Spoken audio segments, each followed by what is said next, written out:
අපිට දැන් මේ පාරේ ඉඳලා හම්බුණා 아무තු විදිහේ කටුස්සෙක්. මෙයාට කියන්නේ ෆයින් කෝන් ලිසර්ඩ්. මෙයාට ෆයින් කෝන් ලිසර්ඩ් කියන්නේ මෙයාගේ මේ ඇඟ ෆයින් කෝන් එකක් වගේ මේ තියෙන්නේ. කටු තියෙන හින්දා තමයි යාට ෆයින් කෝන් ලිසර්ඩ් කියන්නේ. අර බ්ලූ ටන්ගේ වගේ මෙයාගෙත් ලොකු දිවක් තියෙනවා. ඒක තියෙන්නේ ගොඩක් ප්‍රිඩේටර්ස්ලා බය කරන්න.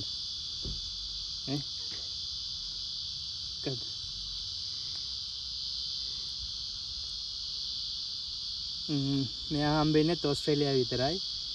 ඕස්ට්‍රේලියාව කියන්නේ රෙප්ටයිල්ස්ලා ගොඩක් ඉන්න රටක්.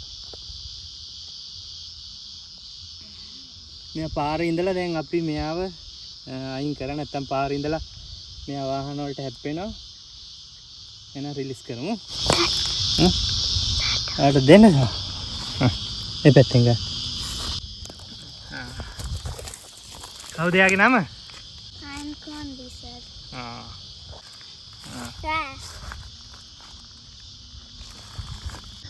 අනිත් එක තමයි යාට තියෙන්නේ ටිකක් අමුතු විදිහේ ටේල් එකක්. ඒ ටේල් එකෙන් කරන්නේ යා ප්‍රිඩේටර්ස්ලා කන්ෆියුස් කරන එක.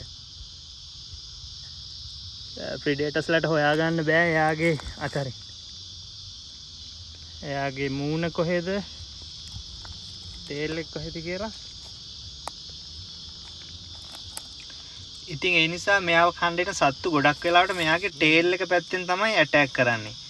එතකොට මෙයාට ඒ සත්තුන්ගෙන් බේරිලා හැංගෙන්න පුළුවන් වෙන්න තමයි මේ ටේල් එක මෙයාගේ ඔළුව වගේ හැදිලා තියෙන්නේ.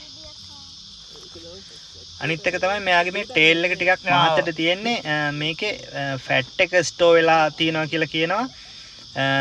එයාට කෑම නැති කාලෙට වින්ටර් එකේ වගේ එයාට සර්වයිව් වෙන්න මේක උදව් වෙනවලු.